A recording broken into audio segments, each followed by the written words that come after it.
It's the weekend and you have financial questions that need answering. That can only mean one thing. It's time for Jill on Money, the show that takes the mystery out of your finances. Here's your host, Jill Schlesinger.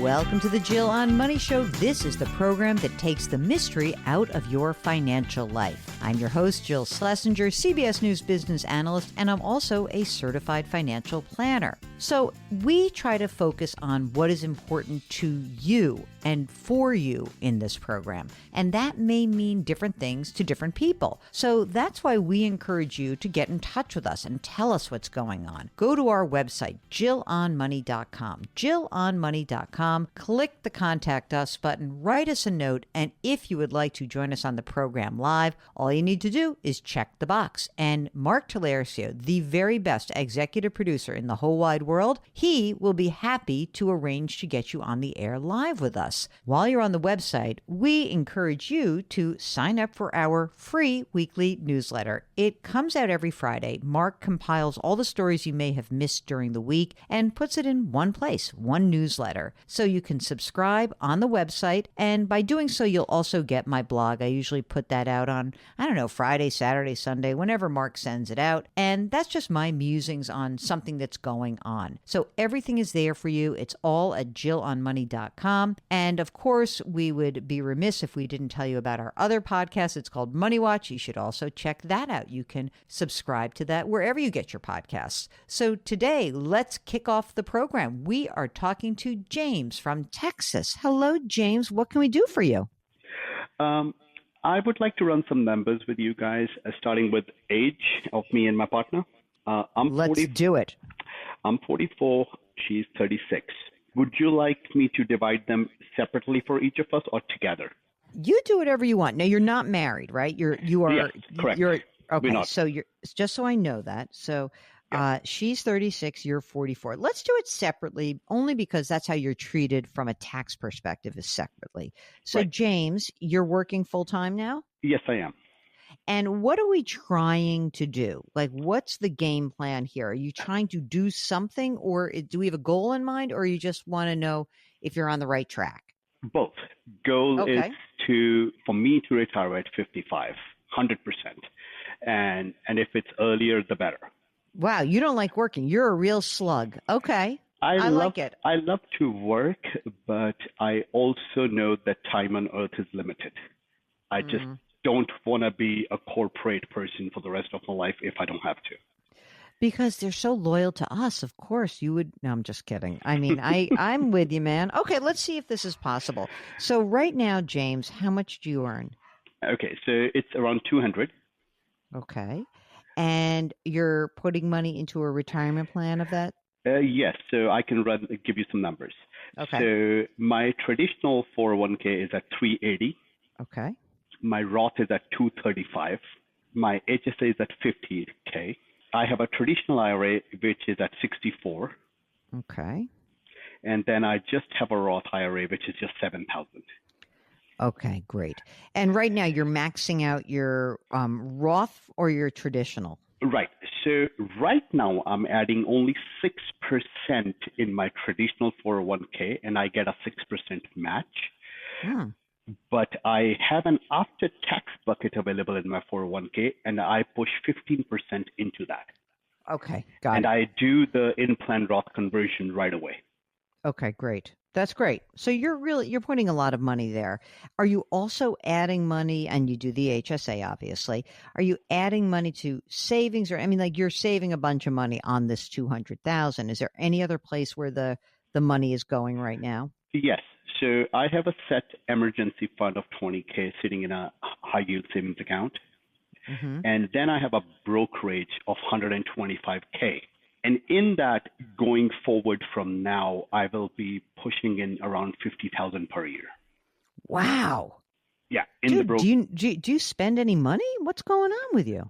I mean, that is a lot of savings. So 50 in brokerage, maxing out 401k. That's almost 100 right there, and he only makes 200, right? I know. Well, I mean, maybe he's living on. Maybe his girlfriend's got a big house and he's leeching off of her. We'll find out about her in a second.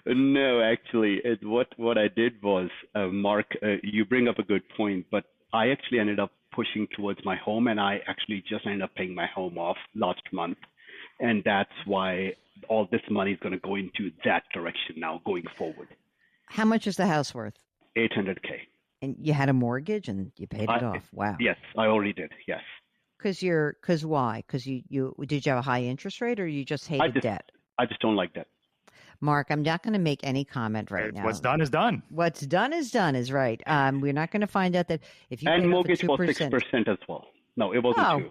Yeah. Okay. 6? Okay. Oh, okay. All right. It was not 6, so bad. it was 6%. Yeah. And I also have a rental property. Oh my gosh. And on that, I'm not really in a rush to pay anything off. It's 123 left, and it's worth 400. What's the interest rate on the 123? 3.1. How's the cash flow from that rental? 700 net. Net, yeah. Great. It's paying itself off, yeah. Okay, that's fine. I neglected to ask. Do you have children? No kids, and no kids will be there in the future. All right. Any pets?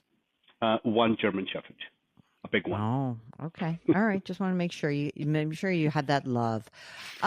So far, so good. You are saving a lot of money, James. Okay. So your girlfriend's a little bit younger. She's 8 years younger. Is she working? Yes, she's working. How much does she make? 120. And what's her retirement plan option?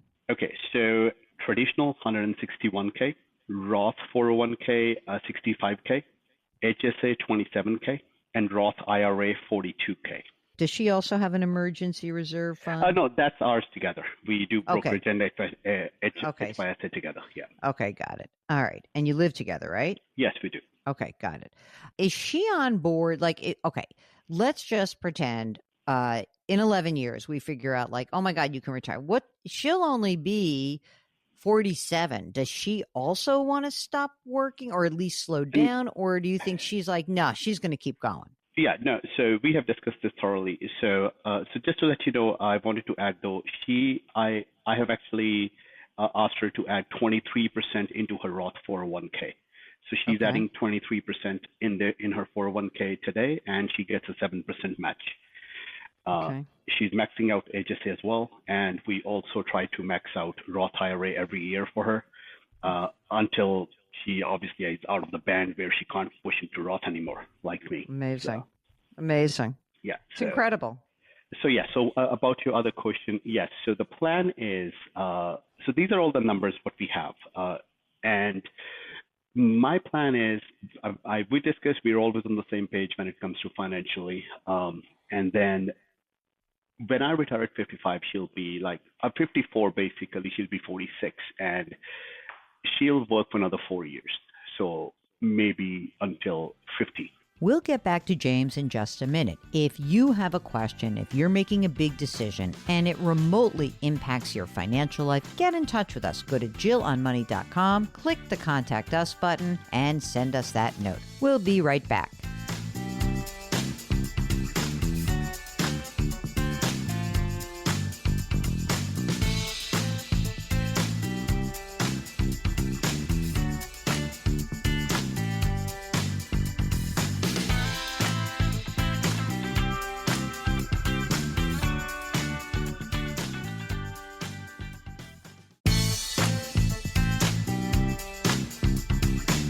Back to Jill on Money, where Jill Schlesinger helps you take the mystery out of your finances.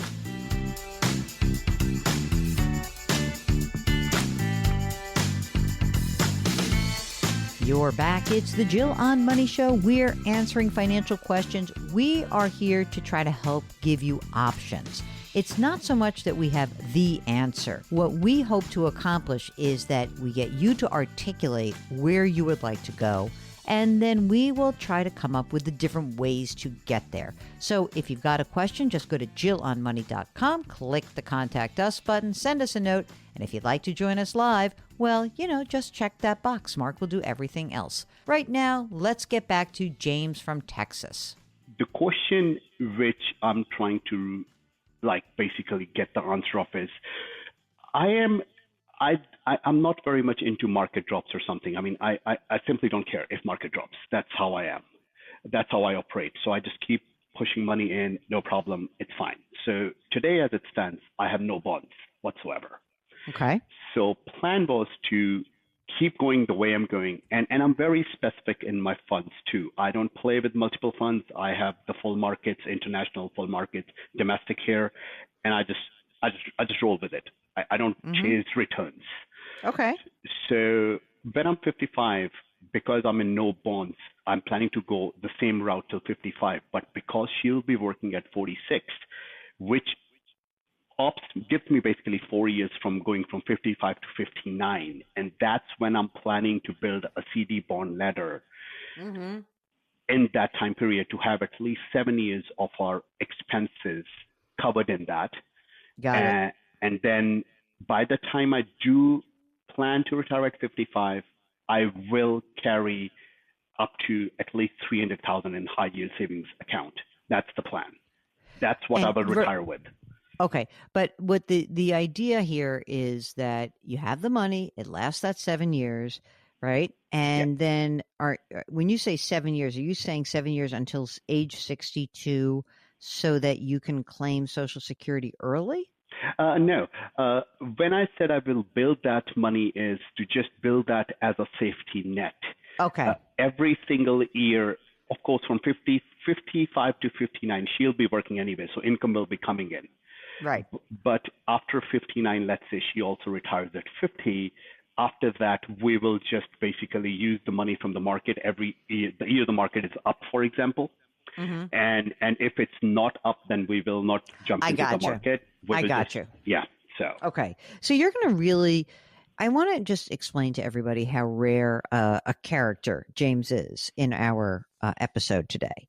Because for most people, James, you know this, right? They cannot bear to have those big swings in their portfolios. But you're basically saying, like, I know that. I don't have children. We'll have my girlfriend will be working for those 4 years. Like, you're okay. And if you have a down year, you're willing to ride it out and you'll have the cash to be able to afford to do so.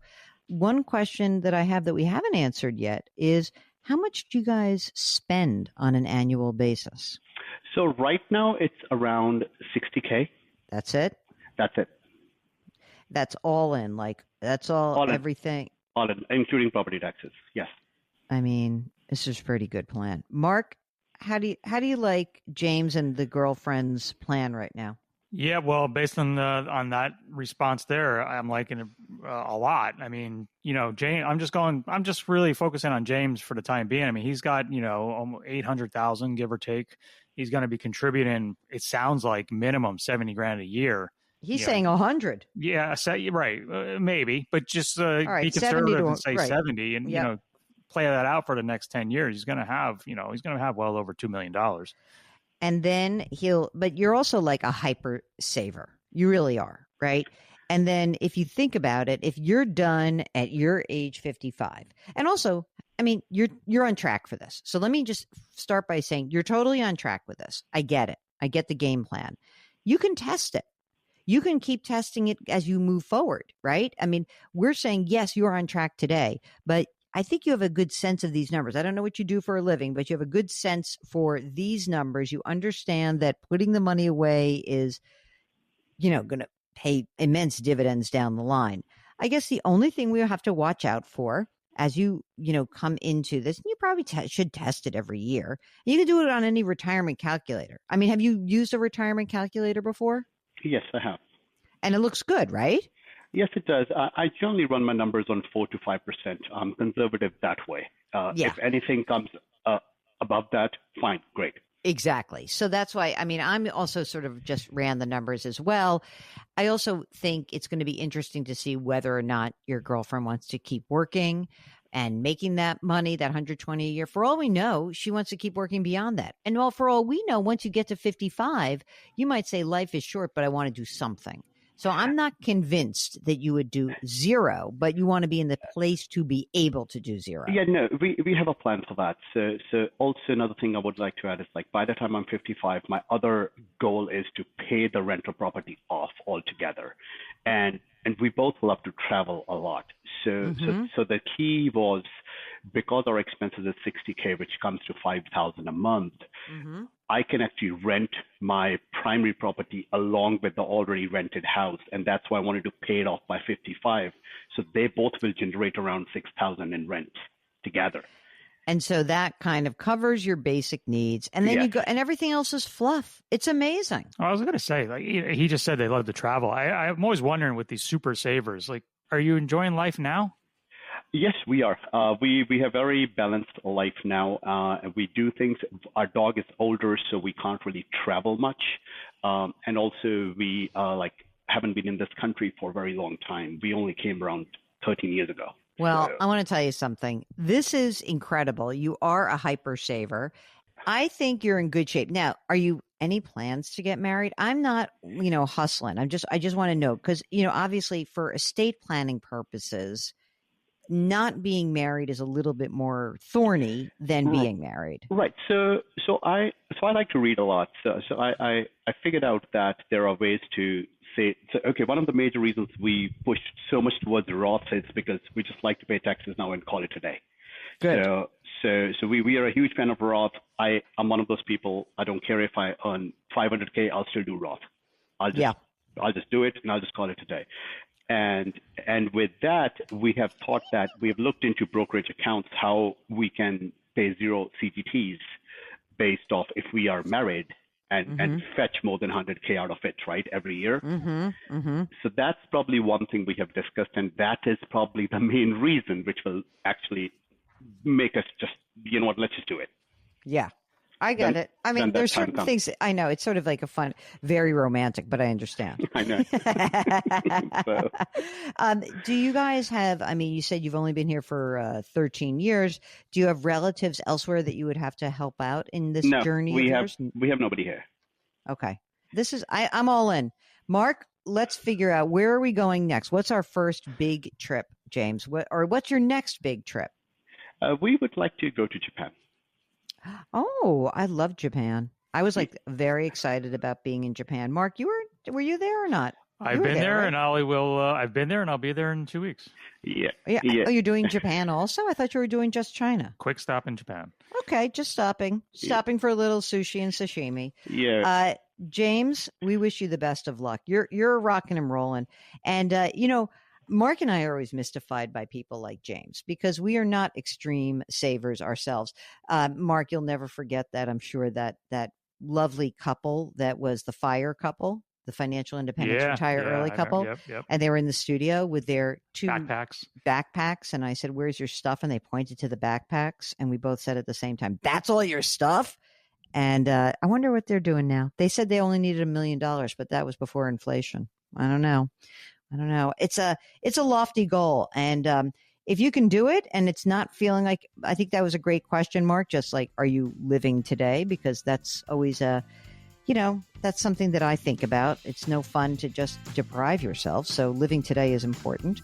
Do you need a little guidance, a little mentoring, a little coaching? Get in touch with us. Go to JillOnMoney.com, click the Contact Us button, and write us a note. You're listening to Jill on Money.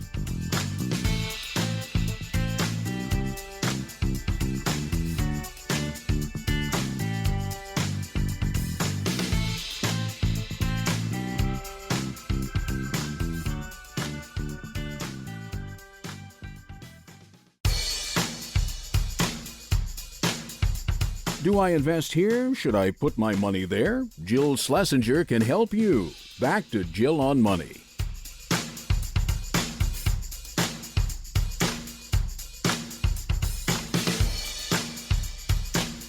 You're back. It's Jill on Money. Let's talk to Kim, who joins us from Pennsylvania. That would be the Keystone State, right, Kim? That's correct. All right. What's going on, girl? What can we do for you? Yeah, so my husband and I have been talking about when we want to retire. I'm currently 61. I'm thinking of retiring next year. My husband, who's currently 59, would retire 2 years after that when he turns 62. And I guess one of the things behind that is we both have parents with dementia. Oh, and I guess no. we just sorry. Thank you. We guess we want to make sure we're able to enjoy life in case one or both of us has dementia in our future. So. Oh, my God. Isn't that just the worst? I'm sorry. It does kind of bring to the fore your actual, like, what I want to do, and all of a sudden piling up money may not be the most important thing to do. Exactly. Are your parents both being taken care of, or do you need to help support them? We help, I guess we manage their finances, and we're both POAs. Okay. So, yeah, but they're both in memory care units. Okay. And it's just one. Is the other parent in each couple deceased? Both of the Okay. spouses are Okay. deceased. Yeah. Okay. Well, that's a lot. I'm sorry. Gosh. So, all right, let's take a deep breath then and tell us a little bit about what's going on for you guys. How much money have you saved to try to get out of Dodge by next year for you and 2 years for your husband? Sure. So, in my brokerage account, I have a rollover IRA of about $1.7 million. Okay. I have a Roth of about $27,000. I have a self-employed 401k of $30,000. I have a 401k I need to roll over from a prior employer. That's $90,000.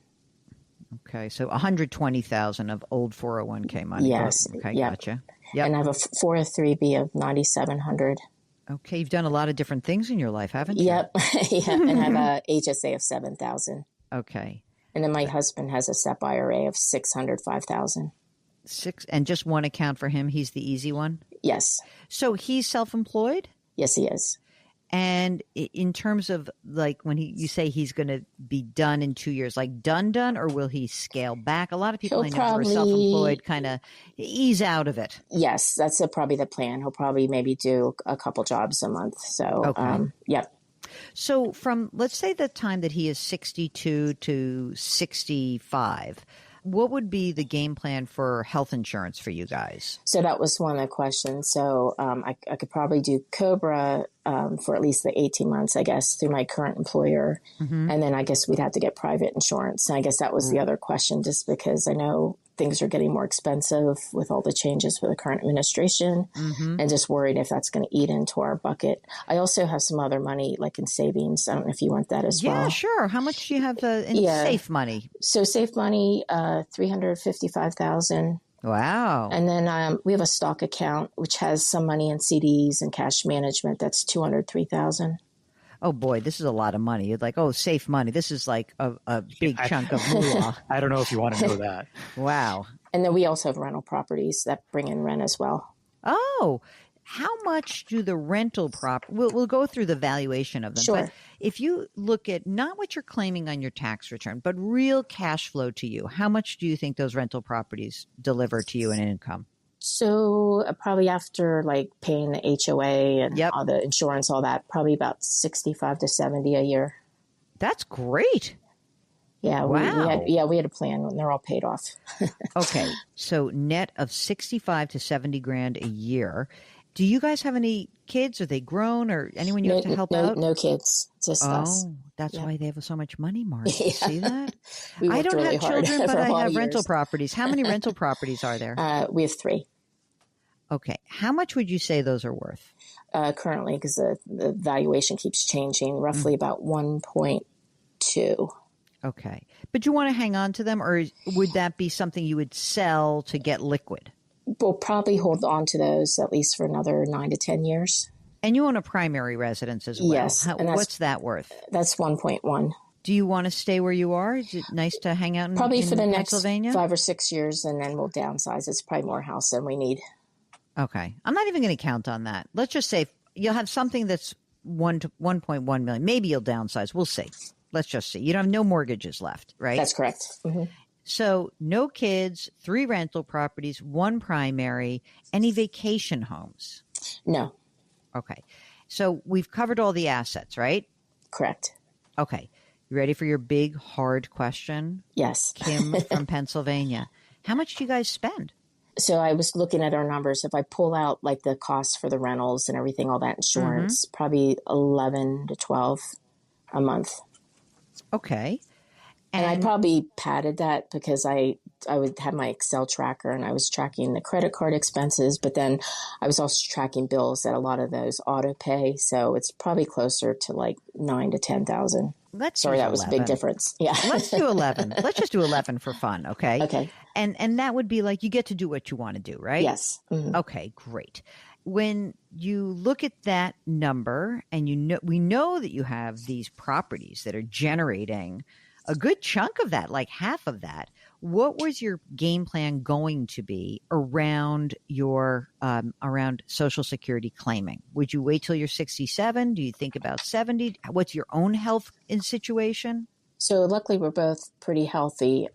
We were debating about doing the 65 versus a 67. I have the numbers for what our collection is. Give me 67 first, because that's really going to be my preference. Okay, so 67 would be 38.89 for me, 34.26. Wait a second. 30.89. You mean 3,000, like 3,100 a month? So just say, I guess round it up to 3,900. 3,900. Okay. And my husband would be about 3,400.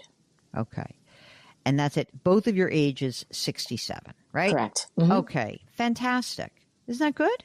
Yes. I mean, that's pretty darn good. It's really much better to wait until your full retirement age for real.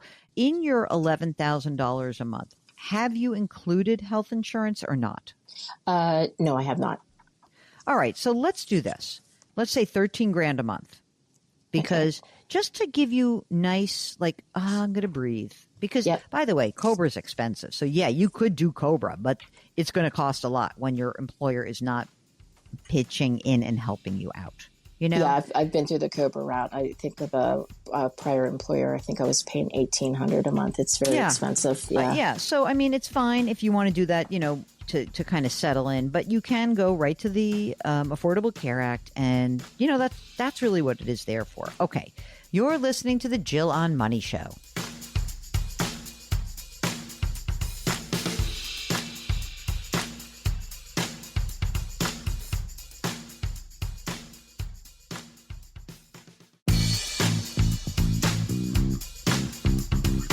Welcome back to Jill on Money, where Jill Schlesinger takes the mystery out of your finances. Welcome back. It's the Jill on Money Show. Let's get back to Kim from Pennsylvania. So we know that you've got this 150 grand a year, right? That you have to pay 13 grand a month. Okay. So in that 150 grand a year, we also know that a good chunk of it now is covered by the rental properties. You also have some money in stocks and safe money that can bridge the gap. And you have this rollover IRA that you have as a chunk of money, and your husband's got his SEP IRA. And so what we're really trying to figure out is, how do we make it up until you get to your Social Security benefit? Because your Social Security benefit is really going to get you a lot of the way towards your goal, right? And I think that that's important to remember, because, you know, I think people just sort of push aside, I'll get Social Security. And it's, you know, $7 grand a month is real money, $7,300 a month. I think that, you know, when you look at that, you'll have like 87 grand coming from Social Security, and then 65 or 70 from your rental properties. I'll just use 65 because you seem to like the lower numbers. And look, all of a sudden we're pretty close to your 150 grand that you need. And it's amazing, right? Mm-hmm. Okay. So let's take a deep breath. I think this is really doable. The question is what we do, how we bridge the gap before Social Security, right? So you've got 5 or 6 years here where you need money. I am inclined, and let me ask you if you're okay with this, to start pulling money out of these retirement accounts. So the pre-tax account, the rollover IRA, and or the SEP IRA. So you're a little bit older than your husband, right? Yeah, 2 years. But it's not really, it won't matter, because from life expectancy wise, that's like, you know, you're basically the same. So what I would do is, when you give the heave-ho to your boss, you're going to consolidate the 401k, the uni 401k, the one for yourself, and it's all going to go into this rollover IRA, right? It's going to have, so then you're going to have like $1.8 million in that account. Your husband's going to have 600 grand, 600 and something thousand from his SEP IRA. You're going to pull out the money you need. and you're going to be able to be fine. Mark, do you agree with that? I almost feel like they shouldn't even spend their safe money. I think you might be better off just getting money out of that IRA that hasn't been taxed yet, those two IRAs and the 401ks, because once you're collecting Social Security with the rental property income, you're in a tax bracket that's a real tax bracket. I think maybe just start pulling money out of that, the pre-tax accounts. Mark, do you agree with that? I do. I mean, the rental property income makes this doable. Absolutely. Absolutely. And listen, honestly, the rental income on, if everything is together 1.2 million and it's generating 65 grand a year after the expenses, that's pretty good. That's a good rate of return. Yeah, we've been very happy with it. I think we bought at the right time, and we really tried to power pay it down. So we paid most of them off in like 7 years. And so it was a good plan for us, I think. I had a question, though. Sorry to interrupt. Yeah, go on. You go. I guess Roth conversion, should I think about doing any more conversions or just really think about pulling the money out? I mean, since you need the money to live on, I'm almost inclined to just pull it out and pay the tax for the next 5 years. I mean, you've got this. You could do it. I'm not sure exactly why.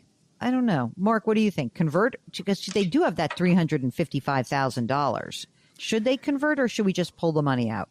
No, I mean, I think my gut reaction says to just pull it out. Like you said, they need money to live on. Let's kind of start to diffuse the ticking tax time bomb, right? Yeah, exactly. I'm sort of thinking that, like, you don't want to pull, you wouldn't be converting a whole lot every year anyway. You're going to I think that what's going to happen is you're going to pull out $10,000 a month.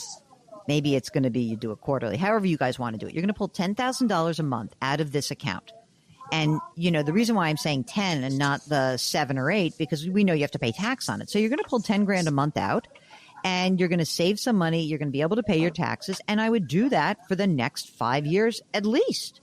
And then once you get to, if we're looking at this and you really, like, all of a sudden these accounts are ballooning up because the market's on fire, maybe we would make a conversion decision. But, alternatively, if all of a sudden the money is going down in value because we're in some bear market, I think you'll be happy to have that safe cash account by your side, like a warm blanket.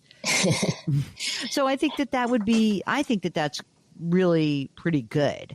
What's interesting to me about all of this, you're doing this all on your own? Like, is someone helping you with this, or are you guys managing your own money? We do have a wealth manager. Years ago, we had gone with another financial person, and long story short, I think he really screwed us, and our money stayed flat. We'd probably actually have more if we hadn't gone with this guy. So when we left him, we moved over to Fidelity, and they've been really good. And since we're at a higher amount of funds, I think it's less than 1% what we're paying. Oh, that's them. great. Yeah. Okay.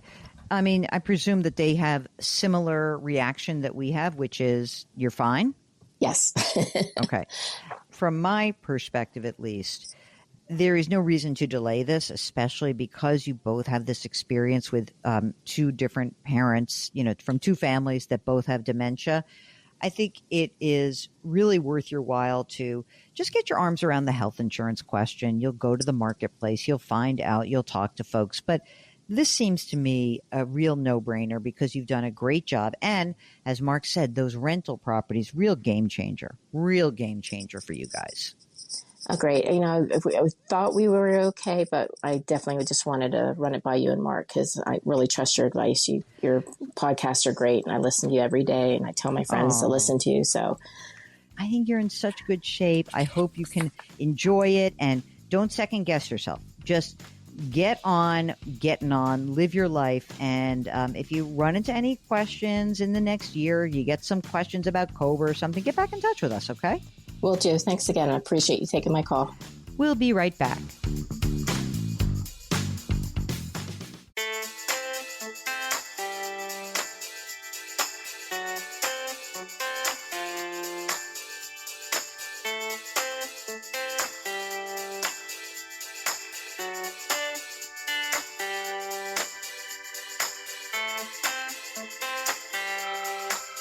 You're back. It's the Jill on Money Show, and we're here trying to help you navigate this very, very windy financial path that you find yourselves on.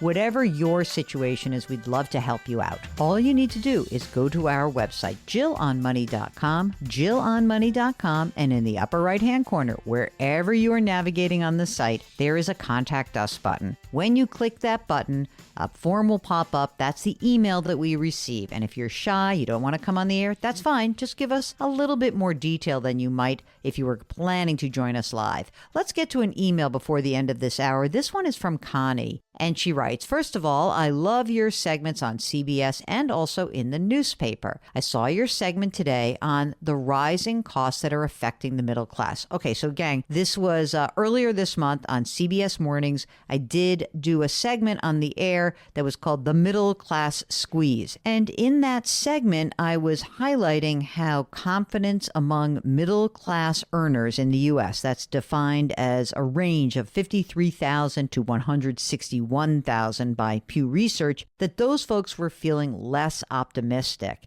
And I also talked about a recent Wall Street Journal NORC poll that found that only 25% of those surveyed believe they have a good chance of improving their own standard of living. Connie goes on to write, one item that never seems to be mentioned is the cost of technology. At 70 years old, that's the cost that seems to have grown the most in my lifetime. From cell phones to the cost of television streaming or cable to internet fees, all necessary to families for education or jobs. Childcare costs do fall off after a few years. Technology costs never go away and don't seem to be mentioned as a cost concern to the middle class. Thanks for your note, Connie. I think that when we look at the share of the wallet of the middle class that goes to big items, there are other ones that are much more important than technology. And I'm talking specifically about housing, healthcare, childcare/tuition. But you're right, there are always costs that are jumping out at us. All right, if you've got a comment, you've got a concern, you would like to let me know what you thought of a segment, go to jillonmoney.com and click the Contact Us button. We'll be right back.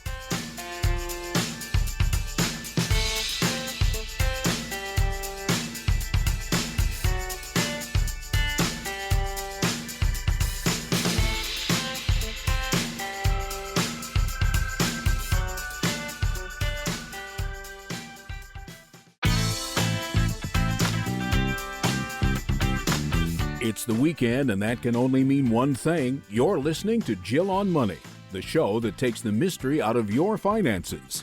Here's your host, Jill Schlesinger.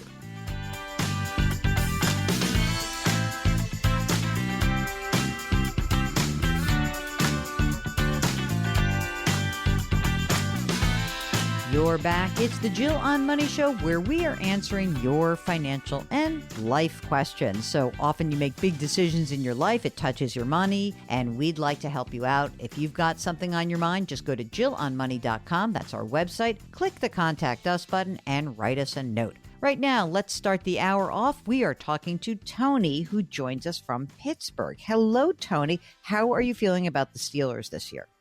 Oh boy, I cannot say that I follow football. Do not tell the rest of Wow, us. I'm sorry to hear that. You live in Pittsburgh? That how do you exist during football season if you live in Pittsburgh and you're not a Steelers aficionada? Yeah, I hide. All right, Tony, don't hide from us. Tell us what we can help you out with today. So my general approach to finances is out of sight, out of mind. I tend to just let them kind of take care of themselves. And then about once a year, something happens and I panic and I dig in and I become quickly overwhelmed and go back to my initial approach, which is just to ignore it all. How's that working for you, that cycle? That's what I'm hoping you can tell me. Okay. Out of sight, out of mind, panic, overwhelmed, then out of sight, out of mind. Okay, just as long as I got it. I do work with a certified financial planner. Okay. And he's great. I believe that he understands me and my concerns and my goals. But again, the worry takes over. So after a podcast or two, it's tempting to reach out and say, am I okay? So tell us a little bit about yourself, Tony. How old are you? I am 45. Okay. Single, married, divorced, kids? What's going on? Single, no kids. Okay. Makes it a lot easier for the planning, for sure. It sure does. Do you have parents you might have to take care of? I do have parents. I have two siblings. I think together we all intend on taking care of our parents. Okay. Do you think they're okay, though, financially? Yes, I think they're okay. Okay. All right, great. And are you working full time right now? I do. I work for full time for the government. Okay. The federal government or the government or the municipality called Pittsburgh? State government. State government. Okay. How long have you been there? I've been there for just shy of 9 years. Okay. So are you vested yet in the pension? I am not. I have a little over a year to go. Okay. But that's cool. 1 year to vest. How's the job going? Are you happy there? I love it. Absolutely love the job. Great. Amazing. That's wonderful. And how much do you earn right now? About $230. Tell us about how you're saving for retirement. I know you contribute to the pension. Do you also contribute to a 457 plan? I do. I have a 457 plan. I just recently opened it and I split it between a pre-tax and a Roth 457. Okay. How much is in the traditional? How much is in the Roth? Oh boy. It's probably about 50 and 50. Okay. 50 grand each. Okay. And what about other assets? Do you have other retirement plans from maybe old jobs? I do. I have a 403B from a prior job that has about 350 in it. And that's traditional also? It is. Okay. So old 403B. Got it. Keep going. There's like a very tiny cash balance plan, which I think is like a pension kind of thing, which is about 40. It's so funny when people describe this. I want to tell you why I'm laughing a little bit. You're like, it's tiny, 40. Like if I just said, oh, you know what? Here's $40,000. You'd be like, oh my God. But it's when we just talk about our retirement assets, we seem to kind of downgrade it a little bit. So that's great. So 50 traditional in your 457, 50 Roth, 350 in the old 403B, 40 in an old cash balance plan. Any other retirement assets? No. Okay. Do you have a brokerage account or anything like that you've started up? I do. I have a brokerage account that has about 275. Oh, that's great. Good job. And then a small, oh my gosh, I did it again. Something with Fidelity for about 20. And I just recently started doing a backdoor Roth. Oh, great. Brokerage or with my CFP, and that's about 15. All right. How about just plain old boring money in the bank? Was that more of the Fidelity money or is that something different? It's different. I feel like this is where I'm going to get yelled at. I'm not going to yell at you. I love you. So how much money's in the bank? About 450. Wow. You're nervous. I would like to be wrong. Well, there's that. That's funny. I once said to somebody like talking about sort of like your DNA programs you in a certain way. And I said, I started as an anxious person in my DNA. It's like you pop out that way. So I get it. Absolutely. All right. So is any of that 450 earmarked for use? Do you need it for a house? Do you need it for a car? Do you need it for something? Not really. No. Okay. And do you own your home? I do. How much would you guess that it's worth? About 350. Okay. And do you have a mortgage that's outstanding? I do. I have about 160 left on the mortgage and it's a 3% rate. Terrific. And you like the house? It's like a place you want to stay? For now, yes. Ish. Okay. Gotcha. Second home, rental property, anything like that? Nothing else. Okay. How's your cash flow? Like when you look at how much money you spend and the money you earn, do you feel comfortable, month to month, week to week? I think so. I'd like to spend a little bit less. I always have those moments of where does the money go? I probably spend about $5 a month, but there just seems to always be like bigger expenses scattered throughout the year that offset that. Right. So you mean like your month to month is really $5, but then there's like a house thing or maybe a nicer trip that probably adds a couple thousand a month, probably like would you think it would be fair to say that it's like not really 5 a month, but if you factor in those bigger one-off expenses, that it's more like 7 a month? I think that's spot on. Okay. All right. That often happens. Don't worry. It's great that you have the handle on the 5, to be honest with you. Now, you love your job. Once you actually are vested in the pension, what's the game plan? You want to stay there? You're going to be a lifer? Like, what are your hopes and dreams? You want to stay there for another 10 years after that? Do you want to, like, what are you targeting in your head about, like, what you'd like to happen? I think realistically, probably work until 60, simply because of the health insurance aspect of it. Sure. Do you get health insurance if you stay till 60? Yes. Okay. So 15 years will be, and so in 15 years, if you stay there, you'd have about 25 years in. Do you know what your pension would be at that time, approximately? I think when I calculated last, it was about 130 based on my current salary. Right.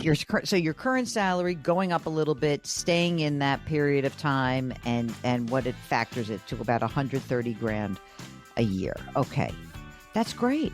We'll get back to Tony in just a minute. If you've got a question, just go to JillOnMoney.com and click the Contact Us button. We'll be right back.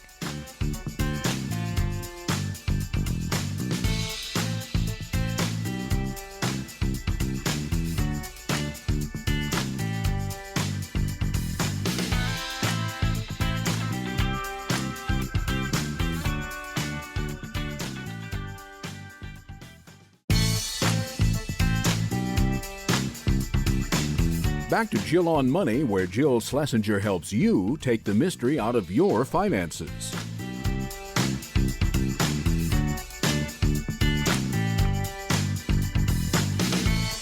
You're back. It's Jill on Money, and we are trying to help you make better, maybe less bad financial decisions. Let's get back to Tony from Pittsburgh.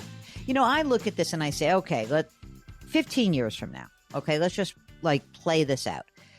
You need $7,000 a month now. So in 15 years, maybe that 7 is 10, 11, maybe it's 12 grand even. I'll say that maybe inflation's going to run hot for 15 years or hotter than normal.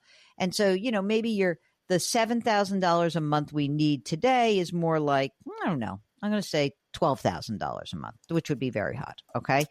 But that means that your future pension would cover almost all of your needs. It's pretty remarkable.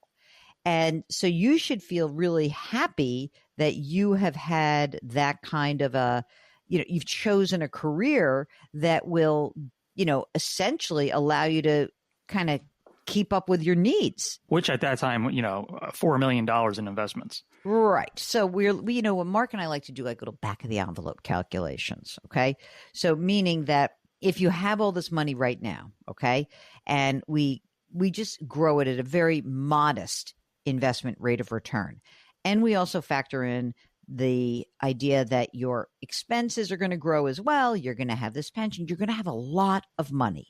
So when your CFP looks at this, I am sure that this guy is saying, you're cool. Does he say that? I think so. I mean, last time we spoke, he said you can take an extra vacation. So I'll take that as a good sign. Yeah. I mean, I would certainly, if you're feeling like you're spending $7 a month right now with all these extra things, and you say, well, I want to take a $10,000 vacation, just, or once a year, and it makes it $8,000 a month. I don't think I'd have a problem with that at all. Do you, Mark? Would you think spending 8 is a problem?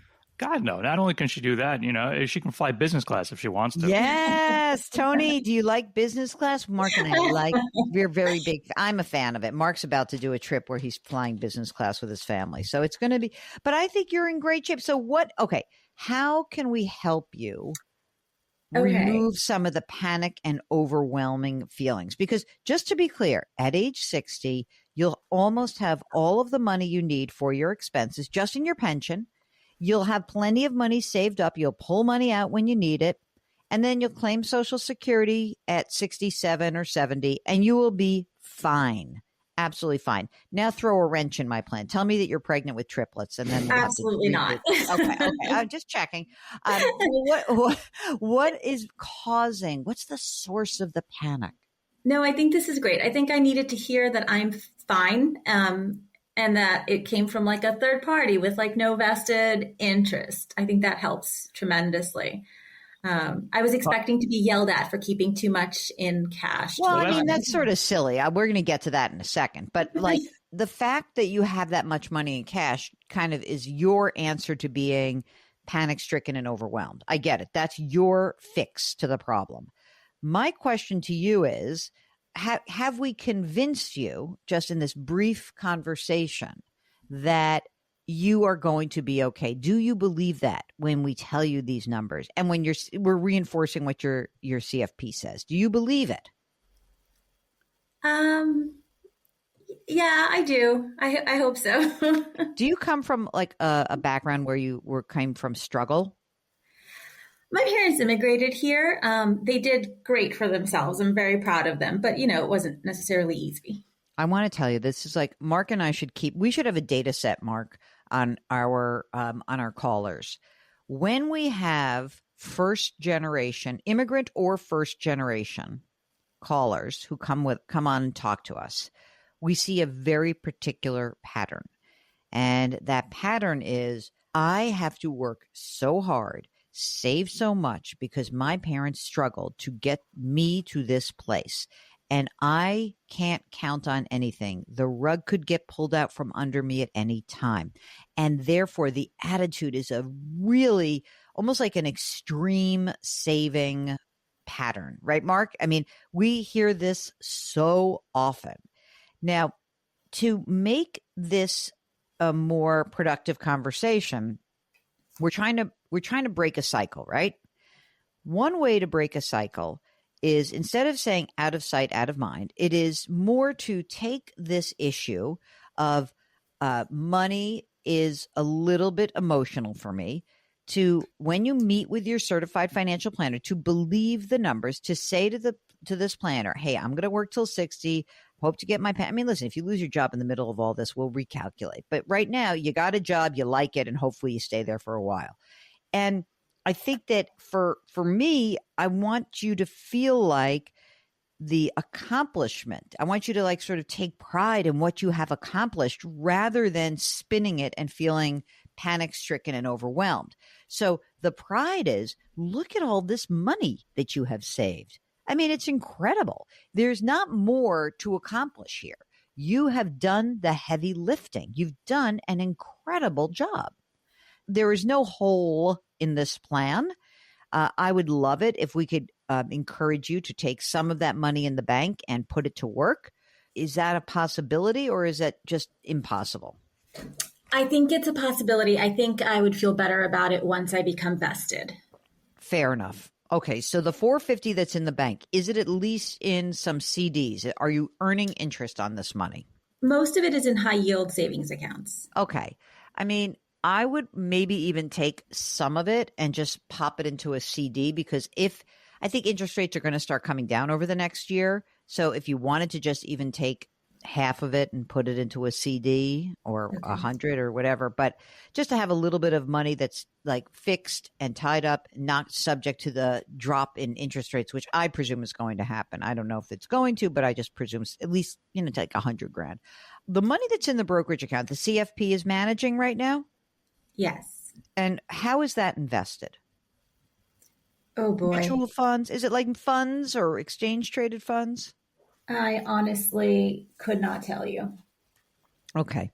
So I think one of the reasons you might be feeling overwhelmed, I think what happens is you get to this money conversation, you get the broad brush, you understand it, you know in your head that the CFP and now Jill and Mark are saying, I'm okay. But the next level is when you start to shut down, I think. I mean, it's sort of like a generalized sense I get. I really believe it would behoove you to maybe walk through these investments with the CFP, or you know what? Send us a PDF. You can scratch out like your full name and any identifying things, and we can have you come on the program and we can actually explain exactly what you have. I get this sense from many of you listening that you can really relate to Tony, because some people come on the program and they're like spreadsheet junkies, and they'll give you the CUSIP, the little 5-symboled name of the security they own. But a lot of you I know have no interest in that. And I think that this would be really instructive, right, Mark? Like, we definitely have a bifurcation of who the listener is. We have a big bunch of do-it-yourselfers, and we have people who are just charmed by our personalities. I want to make sure that we can really break this down with you, because I think if you actually understand it, I think that's how you break the cycle of out of sight, out of mind, panic overwhelmed, out of sight, out of mind, panic overwhelmed. I'd really love for you to get out of that. Me too. Me too.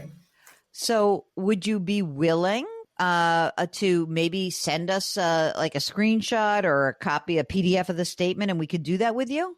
Absolutely. Mark, are you game? I'm game. I don't like people not knowing exactly what's going on. It's exactly how I feel. So this is what I think we can do. So this is Tony, part 1. Part 2 is going to be, we are going to walk you through this. What I do want you to hear is that you are in very good shape, and guess who put herself there? You did. If you're considering making a big change in your life, we'd love to help you out. Just go to JillOnMoney.com and click the Contact Us button.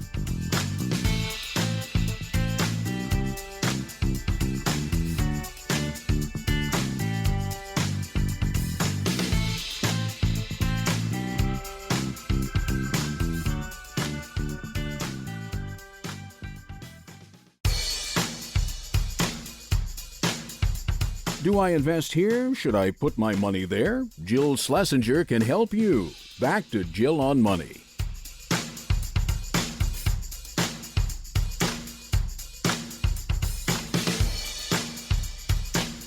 Welcome back. It's the Jill on Money Show, where we are answering your financial questions. If you've got a big decision, or you're contemplating a change like a job, or maybe you're trying to buy a house or sell a house, maybe you just can't get off your duff and get that estate planning done. If someone's trying to sell you a complicated product, get in touch with us. Go to JillOnMoney.com. That's JillOnMoney.com. Click the Contact Us button. Write us a note, and if you'd like to join us live on the air, all you need to do is check the box. Mark will do everything else. While you're on the website, I want to point out a few things. One is that we've got a free weekly newsletter. It comes out every Friday. And there's a lot of other free resources. We've got a blog, and we have 2 other audio shows, 2 podcasts. One is called Jill on Money. We release that on Monday through Friday. And then we've got the Money Watch podcast, which we release on the weekends. You can check them out wherever you get podcasts or through the links that are on the website. Right now, we're going to take an email. This one is from Mike. I'm wondering if you can answer a question regarding my SEP IRA. I am getting up there in age, 72, and I think it's time to get off the roller coaster. I've built a portfolio up to about $500,000. Can I roll it into a safe, non-volatile, income-producing account without penalties or capital gains taxes aside from the gradual payouts? If you have any suggestions, I'd greatly appreciate it. You know what, gang, and Mike specifically, everybody wants that. Can we have like just something that produces nice amount of money with not a lot of risk, but also growing? So, Mike, you can keep the money in the SEP as an IRA account. You can invest it however you want. Whatever you do in terms of selling what's in there, you will not have to pay tax on it. You will only have to pay money when the money comes out. If you have $500,000, is this the only money you have? Are there other monies that are available? What other forms of income will you have? All of this would really help determine the way that you can manage the money going forward.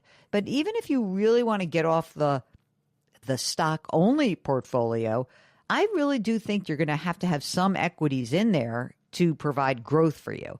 But again, anything you buy and sell inside of this account, no tax event because it's inside of an IRA account. Let's get a little more information. We can give you some more guidance. This next note is from Shauna, who says, we are 50 and 51 years old. We have one child who will probably inherit somewhere around $3 to $5 million, presuming they make a lot of money with their money. Okay.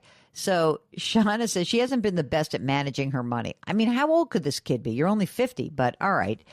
With the new 10-year rule with inherited IRA withdrawals, I'm worried that she would be overwhelmed with the amount of money she would be required to take each year. It might be more of a burden than a blessing. We have begun shifting more towards a brokerage account, which does not force her to pull the money out by the required minimum distribution rules for inherited IRAs. Are there other strategies that you would recommend? We had thought about a trust, but I am unsure of the tax consequences. Thank you so much. I listen to you daily. I'm always learning something new. You know, maybe, I don't know what the other assets you have. Maybe you might want to convert this or pull the money out yourself. My guess is that you're probably going to be in a higher tax bracket than her. But then maybe what you do is you do pull that money out, you pay the tax, she doesn't have to worry about it. You put it in a brokerage account, make that brokerage account a trust account, and then you could dribble it out. That's really the way to do it. Otherwise, I guess you could potentially, I can't believe I'm saying this, you could buy an annuity, and that would kind of be a faucet, but it would still have to come out over 10 years.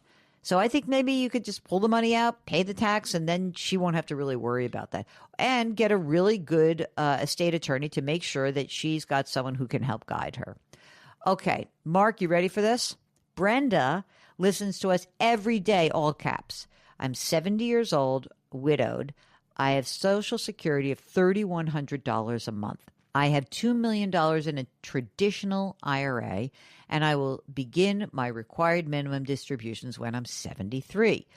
What do you think about opening a Roth IRA at my age? The kids are suggesting this. Your advice? I mean, the kids, of course, would love this because this is just like our previous note where, you know, you would love for someone else to pay the tax that's due. And it is much better to inherit an asset that has already been taxed, a Roth asset. The question, I guess, is how much other money do you have to pay for the conversion? And are you in a lower tax bracket than the kids are? So those are the big questions that we ask when we're thinking about whether or not someone at this point, it's not so much about age, it's about whether you have the money outside of the retirement account to pay the tax that was due, and also whether your tax bracket is much lower than theirs. Just so she's clear, she can't open up a Roth and just start contributing to a Roth because there's no earned income. This would be a conversion. Yeah, we would just be talking about a conversion for sure. Okay. Maureen, subject is continuing care retirement community. This is a great question. I can tell already. My husband and I are in our mid to late 70s. We put a deposit on a continuing care retirement community, which is a CCRC, with good credentials near us. I'd like to know your financial opinion of this type of retirement planning and any questions we should ask the management of this community. Okay, so you put the money in and you put this deposit down and now you buy into this place. And theoretically, the continuing care means you go in and they're in their 70s, they're fine. But if something bad happens, you kind of step to a different level of care. And then, you know, when you're bonkers and they have to put you in the memory unit, you're already in the right place. The thing is that when you die, that usually when the survivor is deceased, there's supposed to be some amount of money you get back from the way you bought in. Here's the real trick with these places. They have been very bad at managing their own finances. So she says good credentials. Good credentials aside, you need to have somebody look at the financials of this kind of facility. And maybe you have an accountant or someone who's a money manager or a CFP. But the question to ask yourselves is, how is the financial management of this community? There are a couple of these places in and around the greater New York metropolitan area that were very high priced. And a lot of them have, and I know two at least that have gone broke. So you really have to make sure that somebody is looking at these and helping you make that next decision. If you need a little guidance on your financial journey, get in touch with us. Go to JillOnMoney.com and click the Contact Us button. It's the Jill on Money Show, and we will be right back.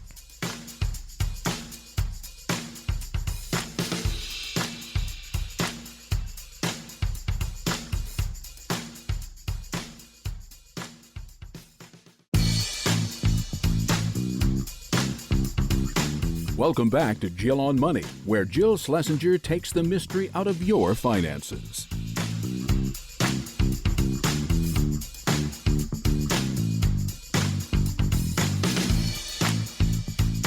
Welcome back. It's the Jill on Money Show. We are trying to help you make much more considered financial decisions. Now, this is not just about math. So much of what we discuss with you guys, it's emotional. So let us help you get the emotions out of it and think about what is important to you. Okay, right now, here is an email from Erin, who is a longtime listener, and she says, I find myself one of the unlucky federal employees facing a reduction in force in early November. I am not available for an immediate pension, and I will get a much lower one starting at 62 because I didn't meet my agency's pension requirements before the date of the RIF, the reduction in force. I now find myself trying to figure out my next endeavor, and I want to make sure I'm using my money wisely. I just don't know how long I'll be unemployed. My two main questions are, is there something I can do with my severance, annual leave payout, and chunk of my emergency savings that will get the money working for me but keep it liquid? Right now, it's $60,000 in emergency savings in a normal savings account, earning very little interest. I'll be getting a year of severance and probably around a $13,000 to $15,000 payout. Okay, so for that money, high yield savings account is the route to go. Okay, so go online, go to depositaccounts.com, go find yourself a high yield savings account and pop it in there because you have to have liquidity. Okay.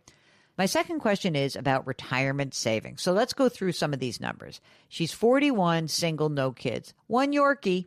I grew up with a Yorkie. She's kind of cute. Thrift savings plan has $633,000. About $150,000 is Roth. She has a separate Roth IRA, $47,000, a rollover with $3,000, a rollover retirement account. She's got the emergency savings of $60,000, brokerage $17,000.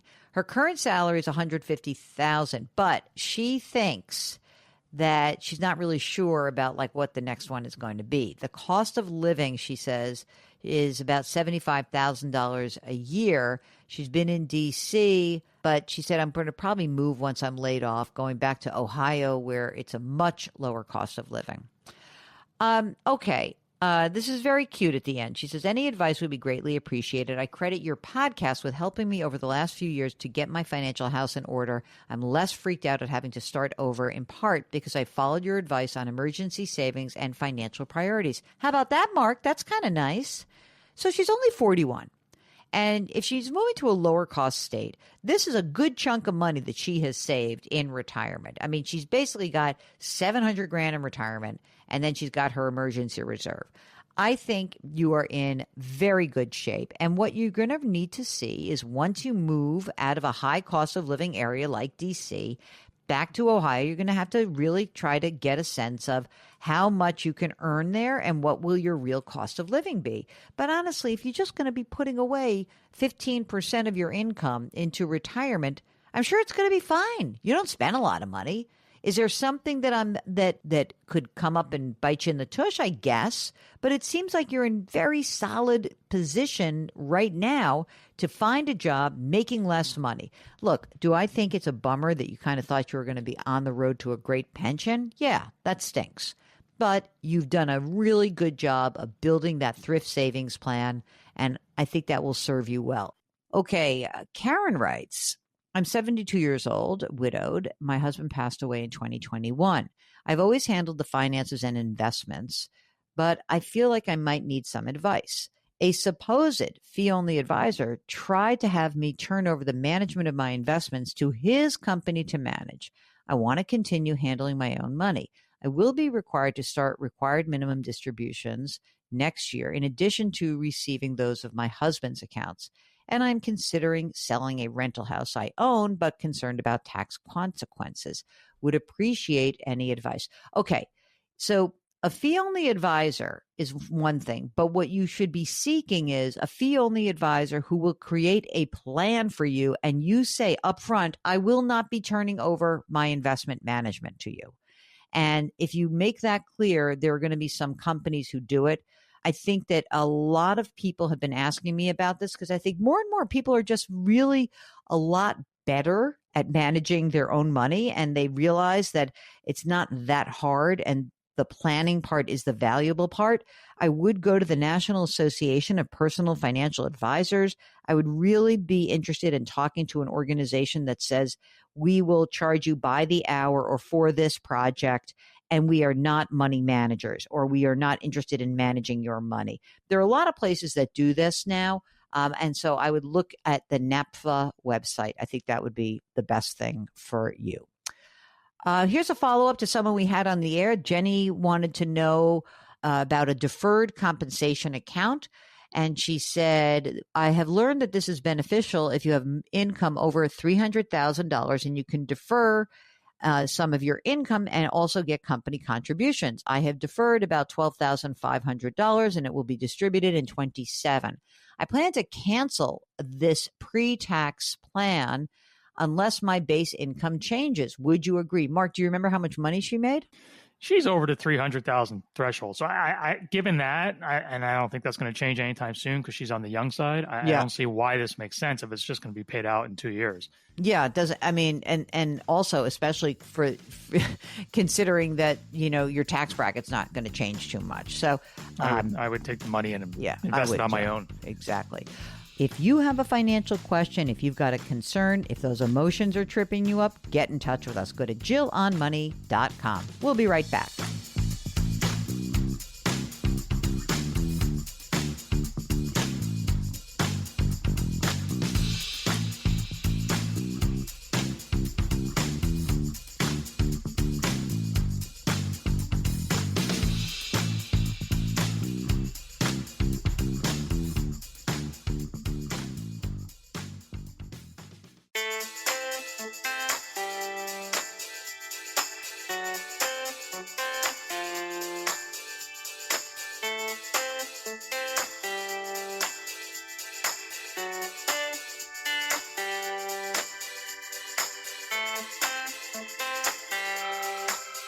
You're back. It's the Jill on Money Show. This is the program that is trying to take the mystery out of your financial life. And hopefully we do it with a little bit of a sense of humor and a dispassionate third-party approach.